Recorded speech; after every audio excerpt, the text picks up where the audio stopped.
நீண்ட காலம் ஆரோக்கியமாக வாழ வள்ளலார் காட்டிய வழிகள். தினமும் சூரிய உதயத்திற்கு முன்பு எழுந்து சிறிது நேரம் அமைதியாக அமர்ந்து இறைவனை நினைத்து தியானம் செய்ய வேண்டும். பசியறுத்த பிறகே சாப்பிட வேண்டும். உணவில் உப்பு, புளி, மிளகாய் குறைவாகவும் மிளகு, சீரகம் ஆகியவை அதிகமாகவும் சேர்த்து சாப்பிட வேண்டும். விருந்து என்றாலும் குறைவாகவே உண்ண வேண்டும். பகலில் சாப்பிடும் உணவில் அரைப்பங்கள உணவை மட்டுமே இரவில் உணவாக எடுத்துக் கொள்ளுங்கள். உறங்கும் போது இடதுகை பக்கமாகவே உறங்க வேண்டும். பதற்றம் அதிகரிப்பதால் பிராணவாயு அதிகமாக செலவாகும். அதனால் பதற்றமின்றியும் ஆரவாரமின்றியும் அமைதியான வாழ்க்கை வாழ பழகுங்கள். வாழ்க்கை என்பது வாழும் வரை மட்டுமே.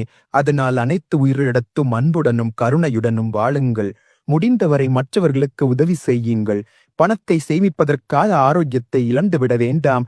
வாழும் வரை ஆரோக்கியமாக வாழ முயற்சி செய்யுங்கள். மரணத்திற்கு பிறகு என்னாகும் என்று ஒருபோதும் சிந்திக்க வேண்டாம்.